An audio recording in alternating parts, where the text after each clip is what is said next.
was the last time that you gave of yourself in a way that cost you something?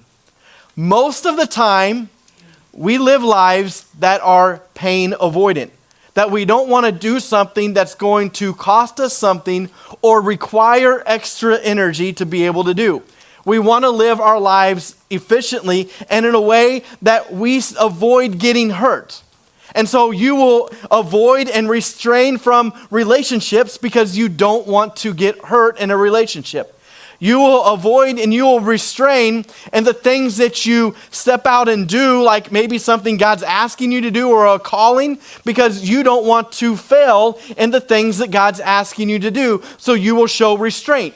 You will also show restraint in what you give of your time or your resources, your money. You will show restraint because you are afraid if you give too much, then you won't have anything left over. So we live a life that very rarely actually costs us something. Now, sometimes our life will cost us something because we make really bad decisions and we have to pay the consequences of those decisions. And then we're living the cost of that. But to willingly say, I'm going to give myself to or of something and it's going to cost me something, to do that on purpose, that's kind of upside down thinking. That's countercultural. To do something like that on purpose, to say, I'm going to willingly make this decision, and I know that as a result, I might be tired. As a result, I might get worn out. As a result, I might be spent. As a result, I might lack in something. But I'm going to give of myself in a way that actually cost me something. So when was the last time that you did that? And I'm not talking about costing something in your attendance to church, or I don't mean costing you something like sacrificially of singing a song. I don't mean like something like that is just something like easy to do. No, I'm saying something that costs you something that actually hurts a little bit. That actually hurts a little bit. So this was a big part of Andrew and I's decision when we decided to be foster parents. It was a big part of our decision to say, okay, we are about to do something willingly that we know and what people have told us and that we've took classes on, and we have the very naive understanding at this point, but we had enough understanding to know we're going to get into this and we are going to be hurt by it. Already, we know that we're going to get into something and we are going to be hurt by it. We already know that there's going to be children that come in our home that don't stay in our home.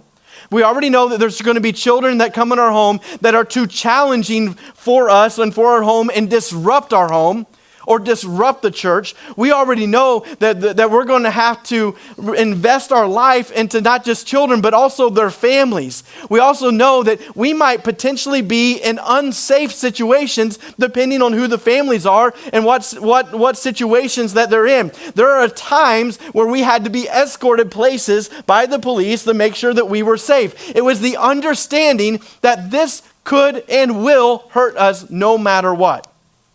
So this is why, and I've told you this story before, this is why I wanted to be pain avoidant. This is why I said, you know what, I don't think I'm ready to be a father yet. I would rather do other things. I would rather play basketball 24/7 and just have a youth group and hang out and have fun and play pool and eat pizza and all of that kind of stuff, right? Anything that your normal, like, not very old person would want to do, okay? So,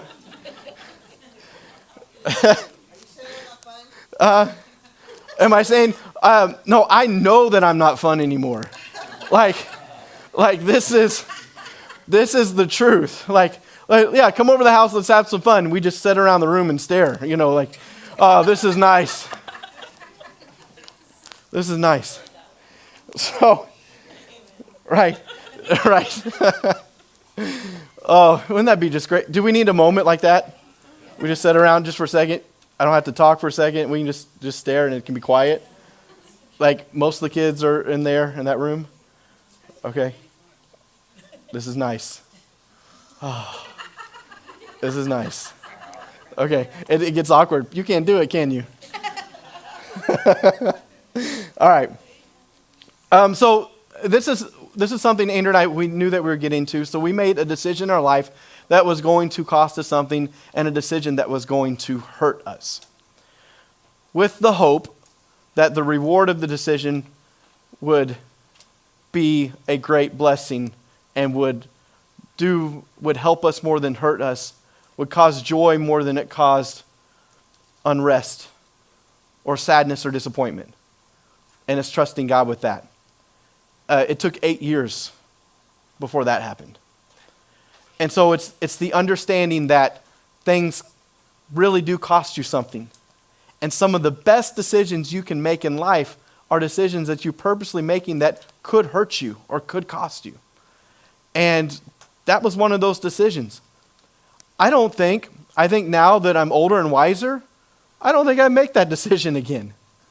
Do you hear me? This is the problem. I've said this on purpose all morning. Now that I'm older and wiser, and not as childlike or naive in my faith, and now that I'm older and wiser and I have a little more control over my life, I'm more calculated with the decisions I make. I'm more calculated to be like, wait, I've done the math. This is going to cost me too much. I don't know if I want to do this. So when was the last time that our worship or we did something that actually cost us something sacrificially in worship? Next question. Does your worship offend anybody? Does your worship offend anybody? Think about it. When you worship in full surrender in your life for Jesus, does it make anyone else uncomfortable? Does it make anyone else uncomfortable? I can go back to the same example. I'm sure for people around us, it made them a little bit uncomfortable to say, are you ready to do this or not? Or you might be too young. Do you know what you're getting into? Does your worship or your sacrificial giving, does your worship, even your expression of worship, is it enough worship to make someone uncomfortable? Your full surrender, does it rock the boat any? Or is it just, okay, my worship is enough of status quo, it doesn't rock any boat, it doesn't make anybody uncomfortable, my worship helps me blend in, and that's not what this is meant to do. So is your worship offensive to anybody or cause somebody to question? Does your worship have the ability to be criticized? Are you willing to be criticized for the things you're sacrificially giving of? Your worship, the decisions you're making, your calling, are you willing to be criticized for that and to be able to take it? So do people criticize it? Do they question it? Do they mock it? Do they distance themselves when you're making a decision to worship? Because what we're going to talk about today, these might be clues that you are worshiping the right way. But these are all of the things that we are so afraid of. Because what is it? You are afraid to do something and be criticized for it because it feels like failure or like you're going to fail. You're afraid to do something and somebody question it or mock you of what you're doing or make fun of it or say, no, that's a bad idea. You're afraid to step out into something for all of those reasons. But sacrificial worship says, I don't care what I would look like or what anyone else would say. I don't care if this might offend somebody. I don't care if it might be criticized. I don't care in this moment because at this moment, I've got to give everything that it is to God, even if it's criticized. Because here's what happens in Mark chapter 14. We have a woman here, Mary, and she pours out everything for Jesus. She gives everything for Jesus. And what happens? The room that she was in, it erupts. People start talking. People start whispering. People start going to Jesus. And they start going to Jesus and start talking about her. That's what happens. She's pouring this offering over Jesus. She's giving her all for Jesus in this moment, sacrificially giving. She broke this jar of oil that was 300 denarii, that was worth a year's worth of wage. So in our terms, it could be anywhere from $50,000 to $80,000 or whatever your year looks like. It is a year's worth of your wage. A year's worth of your wage that is right before the feet of Jesus. And this jar, it was broken, and there was no getting the oil back. This was given in a way not to receive back. There's a big difference between sacrificial worship and true worship and giving in this way. This is why I talked last week and I just completely said there is a prosperity gospel is no gospel at all. Because it's based on the more that you give to Jesus, the more that he's going to give finances back to you, or health back to you, or blessing back to you. No, I have found out the more that I give to Jesus, the more that I get to know him better, and to know his character, and to know his love, and to see how that he provides. And yeah, there's blessing in it, and there's help in it, but you get to experience it in a genuine way, and he's not just a sugar daddy, right? He's not just somebody, he's not Daddy Warbucks that comes in the right time and the right moment. So there is no such thing. It is an oxymoron. It is irrelevant to say prosperity gospel. Because in this moment, Mary was doing the exact opposite. She broke the jar. She poured out the oil and anointed Jesus. A year's worth of wage that was just gone in that moment. See, when you worship, you fully surrender your life to Jesus. That's what worship is. And when you worship, would it be like Mary here? See, what Mary did, it made everyone else feel uncomfortable. Everyone else said, hey, this is too much. Everyone else said it was too much. But what did Jesus do? He defended her. He honored her. And listen to what he said. He said, this story will be told every time the gospel is preached. He said, this story right now, he didn't look at Peter and say, hey, you're going to be mentioned every time it's preached. You know, he didn't look at any of the other people in the room. No, he looked at the one, Mary, and he said, what has happened here today is the good news. And this story will be told forever and ever. And now, 2,000 plus years later, this story's being told again. So he defends her, he honors her. He says this story will be told every time that the gospel is preached. So what is he doing? He's telling us something powerful here.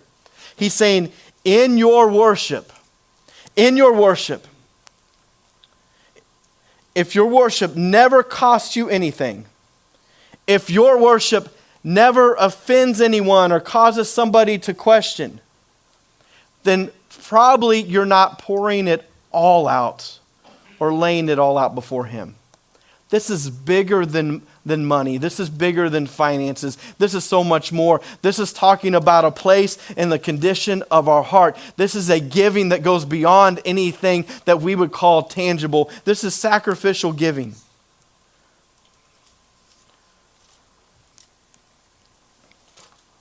So, real worship to everyone else would actually look like you're crazy, would look like madness. And to be honest with you, I don't think most people understand what worship is. I don't think most people understand what worship is. It's funny that you said what you said this morning about the difference between worship music and gospel, because it's something that, which you had the understanding already, but people have made worship a genre of music. And think about that for a second. Not that that is wrong, but it really waters down what worship is. It really limits worship to saying worship is only when a song is on. And not only that, it's only a certain type of song. And not only that, it's only if I sing that certain type of song. It's so limiting to what worship is. And it's really weird. It's really weird how the enemy works within the church to like turn or twist things or to water something down. And so that way, even among Christians or church people, and even among us, we would say, oh, this is a worship service. That's what we even call it. It's ingrained so much into our culture and understanding. And so it's only based around something that is musical. And it's been made a genre. But worship is so much different and so much better than that, and so much deeper with that. And it doesn't exclude people that aren't musicians or who can't sing or whatever. Oh, you all can sing, don't worry. But it doesn't exclude any of that. No, worship's something that every single one of us have the privilege of participating in. So we've really watered down or domesticated worship. We've organized worship. So we've turned it into music, we've turned it into lights, we've turned it into a Sunday routine. But in Mark chapter 14, when Mary did this, when she literally crashed that party, because they're all around, they're having a good time, nobody's questioning anybody, they're sitting with Jesus, they're eating, and then she disrupts the entire event. When she disrupts the whole party and she breaks open this jar of perfume, you don't know how hard it was for me to go to not go to some thrift store and find some big jar, big vase, or like go on the internet or ask one of you people that hoard stuff. I don't know, but you don't know how hard it was to not get a big old jar and to fill it up with stuff and just completely destroy it on the stage. And then I thought through it for a second. I'm like, there's several consequences to this. So I don't know if it's worth it. You guys can imagine in your own head, okay? Cut feet. Big, yeah. Oh, yeah. Cut feet. The oil never comes up. You're not going to be able to pick everything up. Shrapnel in your faces. Not a big enough stage. I guess I could have plexiglassed around, but that doesn't always work. But anyway. But she took this jar of perfume and she broke it. And when she broke it, it couldn't be put back together. It was a real gift. There was no getting back this money. There was no getting back that wage. There was none of that. It was a real gift. So everyone in the room, they were shocked. They called her crazy. They called her out of her mind. They called her reckless. And they called her, I want you to hear this word, they called her wasteful. You are wasting your life on this. And worship is never a waste. Worship is never a waste. Because here's what Jesus does. He called what she did good. And he called what she did worship. And worship is never a waste. Here's the truth. If your worship never makes people uncomfortable, if your worship never offends common sense and goes against the grain, if your worship never actually costs you anything, but it's just enough so you don't feel the pain, then you're probably playing it safe and you're not pouring it all out. You're probably just saying, here's a little bit of oil, but I need to save the rest for later. See, this wasn't a measured worship. It wasn't a calculated worship from Mary in this moment. No, she broke the jar. She destroyed it. Like I want you to understand, there was no getting this back. Why? Because Jesus, he was worth it in the moment to say, you get everything, Jesus. Even if I don't get my life back the way I want my life to be, even if it's not going to go the way I pictured, you get everything, Jesus. You get everything. And I'm back to our example. I'm telling you, when we made that decision, there have been things over the years that have been hurtful. There are things that have changed our lives. There are things that happen now that we're just like, oh man, God, I wish you could have came through. There are so many things that happen that have changed me as a person because of the decision I made to live in a sacrificial way. And there's no getting it back. There's no changing it. So she wasn't giving out of convenience. She gave out of conviction. It wasn't convenient for her to give. This wasn't a great decision for her to make, but it wasn't a convenient thing. No, it was a conviction in her heart to say, wait, I have something. I don't know how it happened. I don't know what it looked like, but here Jesus was, and they're over at the house, and there's things going on. I just wonder for a moment, and she's like, what do I have for Jesus? What can I give to him? I love him so much. I don't have anything to give. Wait, I've got this jar I've got this that I've been saving back. I've got this that if she had this jar, she was anticipating to sell it. She was maybe waiting for a bad time to come around so she had the extra. Maybe it was her reserve. Maybe it was all she had. But she's waiting, I've got this jar. I don't have anything to give him, so I'm going to give him everything. I don't have anything to give, but I'm going to give him everything. Do you remember who this Mary was? This is the Mary that Jesus saved out of prostitution. This is the Mary that lived a life so counter to what Jesus would want somebody to live, but he saved her out of it. This is a woman who had sacrificed herself for money for her entire life up to this point. Do you hear what I'm saying? She had given of herself for money for her entire life. That's how she made her living. And now she's given herself in a completely different way.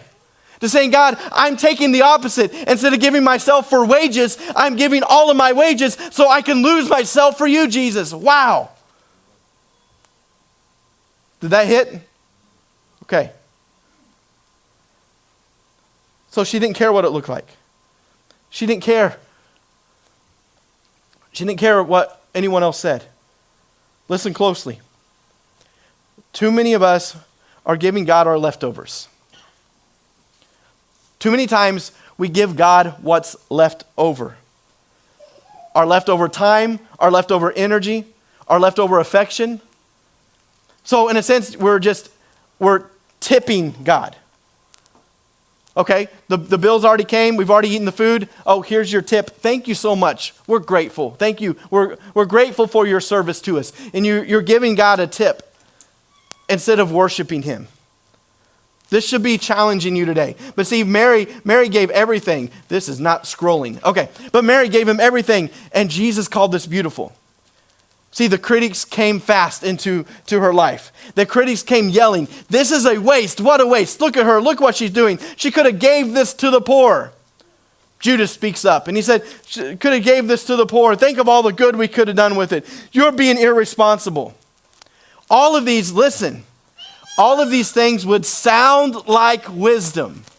To say, you're wasting this. This could have been used for the poor. There's so much we could have done with this. Those things, now that you're older and now that you're wiser, you'll look at something and says, oh, there's so many other ways that this could have been used. But listen to yourself when you start talking that way when it comes to worship. Who was the voice saying those words? Judas. Judas. I don't think I want to be on his team. Right? He was the one critiquing. He was the one spreading the rumors. He was the one whispering to everybody else and saying out loud to Jesus. He was the one questioning worship. I don't want to be on his team. He was the one saying this was a waste. He was the one saying it could be used for other things. He was one saying, oh, that this is a waste of talent, or this is a waste of effort. This is a waste of energy. He was the one questioning all of that. No, I don't think so. I don't want the end that Judas had. So sometimes things will sound like wisdom until you realize that in this case, Judas was the one leading the charge. And you're like, wait, that might not be as wise as I think it was. So sometimes this happens. Sometimes it's the religious crowd and even those that claim to walk close to Jesus. The religious crowd will sometimes be the crowd that scoffs at sacrifice, that criticizes real worship. Why? Because real worship will expose the things that are fake. It reveals who's comfortable with the proximity, but not comfortable with the surrender. You might be comfortable enough to make your worship attending church. You're comfortable with the proximity of Jesus. To say, I can be in the proximity of his presence. I can be in the same room as Jesus. I can be in the same room as other believers. You are comfortable with the proximity, but you are uncomfortable when it comes to the surrender. To say, wait, now I've got to make a decision to really change my life and to do something different. That's when it becomes uncomfortable. That's when it becomes uncomfortable. This is why people will flock to a church that will allow proximity. And will allow and be okay with proximity. To say, well, at least you had an experience of Jesus. I don't want to just experience Mary and just watch Mary pour out her life before Jesus. I don't want just to experience the room. I want to be like Mary and not just be in the proximity, but I want to be like Mary and say, I surrender to you. But too many believers, especially Americanized church believers, are okay with proximity, and they are lost in the proximity, and they are completely satisfied with proximity, saying, at least I am close to God, at least I have marked off church, at least I have heard a good message that made me feel better about myself. But sometimes the best message you got to hear is the one that for a moment may make you feel a little bad about yourself, and so you can come to a place and say, maybe I'm challenged a little bit today to say, wait, there's more than proximity worship. There's more than just being in the room. Maybe I could be more like Mary and say, God, you've got it all. My everyday, my work, you've got my mouth, the things that I say. You've got my mind, the things that I think. You got my ears, the way that I'm going to hear. You've got my heart, my passion. The heart is the seat of all passions, desires, and endeavors. You got my heart, so you got everything I'm going to be passionate about. You got everything that I'm going to set my heart to do. Every desire that I have, you've got, and every endeavor, everything that I want to chase in this life, that's yours too, God. That's a life of surrender. And we are comfortable with proximity. So here's what happened. Jesus didn't stay silent in this moment. He didn't do any of that. He stood up in front of that whole room and he said, hey, leave this woman alone. Why are you criticizing her for doing such a good thing to me? He's saying, don't you dare call what she's doing wasteful. Don't you dare put any other ideas in her head, because she is doing more than anybody else in this room right now. So don't you dare criticize what heaven is celebrating. Don't be critical of that. So let that settle. Jesus doesn't defend comfort. Everybody else, they were in proximity. They were laid out around the room. They were eating on the floor, laying on their pillows. They were in the proximity of Jesus. They were comfortable around him. But Mary understood what was coming. She was anointing Jesus because Jesus was about to go to the cross. So while the men argued and while the people discussed whether or not Mary was right or wrong, listen to this. While everyone else was distracted by theology, hear it? While everyone else was distracted by theology, by conspiracy, by whether or not somebody else was doing something right or wrong, while everyone else was distracted by that, she was there preparing the Savior for the cross. She was the one giving her all. She was the one that was living out what others would soon find and live out. Many of the others that were sitting there realized, wait, I need to be more than just proximity, but it took a lot. But she did what others were unwilling to do. She understood the moment, and she discerned the urgency that Jesus needed everything. See, everyone else was eating at dinner. She was preparing Jesus. So I want to ask you this.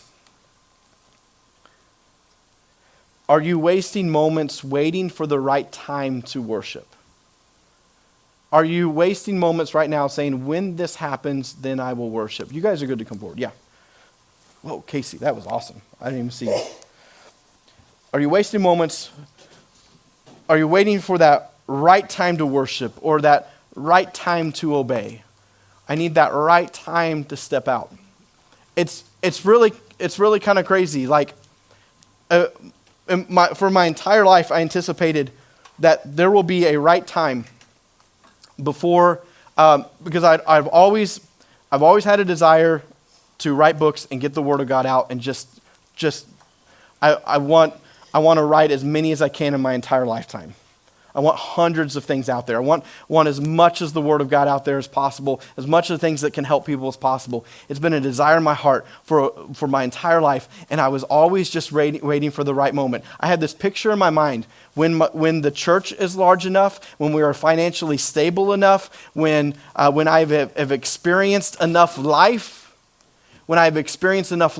all of these things imagine to say, then I will start this. And it is delaying something, and it's waiting for the right time to sacrificially worship and to say, God, I'm going to give you this part of my life, and I'm just going to put it out there. There has been nothing more nerve-wracking in my life, and it's getting easier as we go. But the first words that ever printed, and the first time people ever started ordering, it was the most, like, I almost just had a panic attack in the house. Because it's like, oh no, people are actually going to read these words. And what if it's not good enough? What if it hurts people more than it helps them? What if I've got all of this wrong? And there's just so many things that just rush in. Waiting for the right moment, you're just wasting time. Mary did not wait for the right moment. She said, you know what, now. And she understood the urgency. So don't wait for the right moment to live in surrender.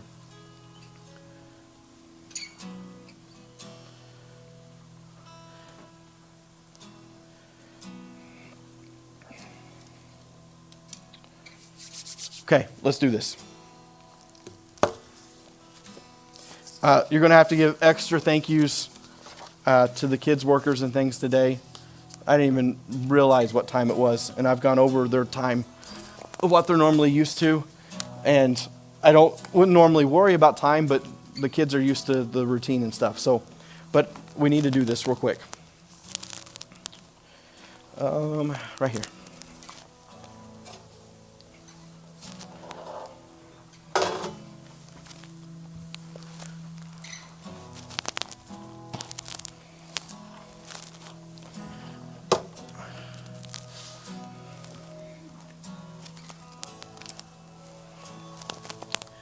Okay.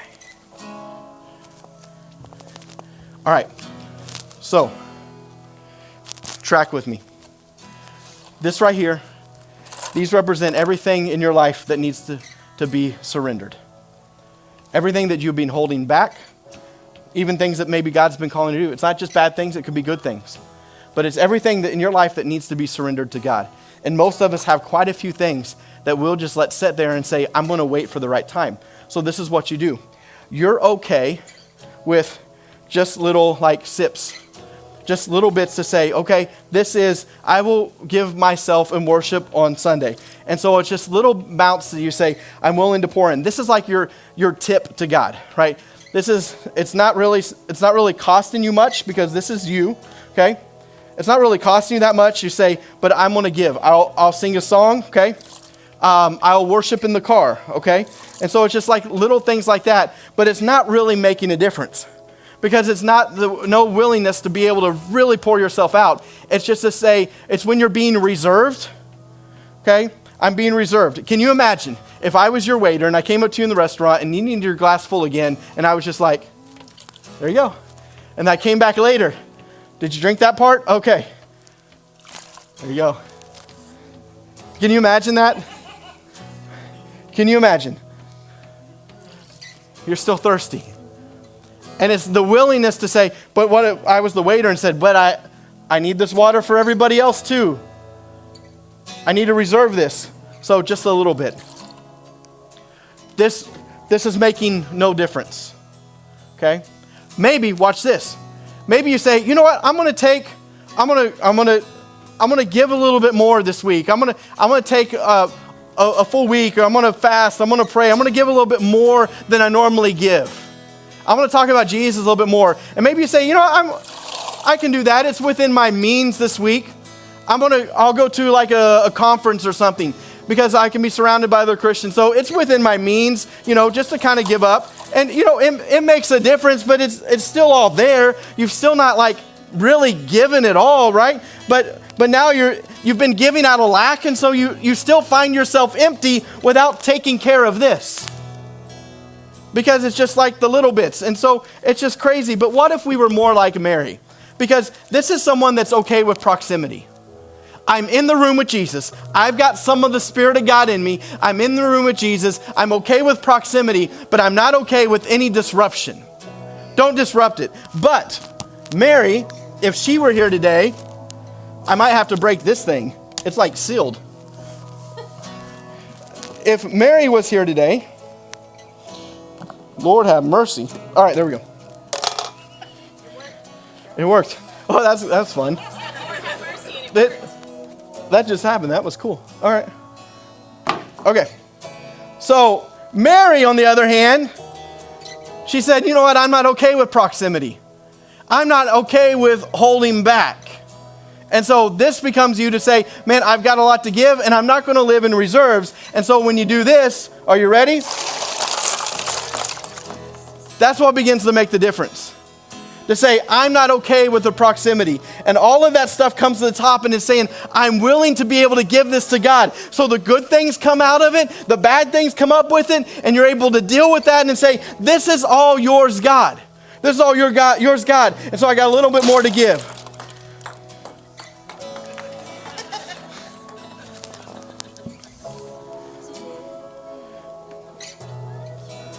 Proximity is okay. But you're hanging on to all things. Oh, thanks, Kitty. But a life full of the Spirit, do you see now that there is not the allowance for this other? A life full of the Spirit, you know, there might be some things, but they're surface things. These are easily removed. These are easily seen. These are easily easily just saying, you know what, I can see this in my life. That's a discerning spirit to say, well, man, I'm starting to allow this back in. That's easily removed. This is a life like Mary displayed. This is a life I'm challenging you to live. Okay, let's pray. Go ahead and stand.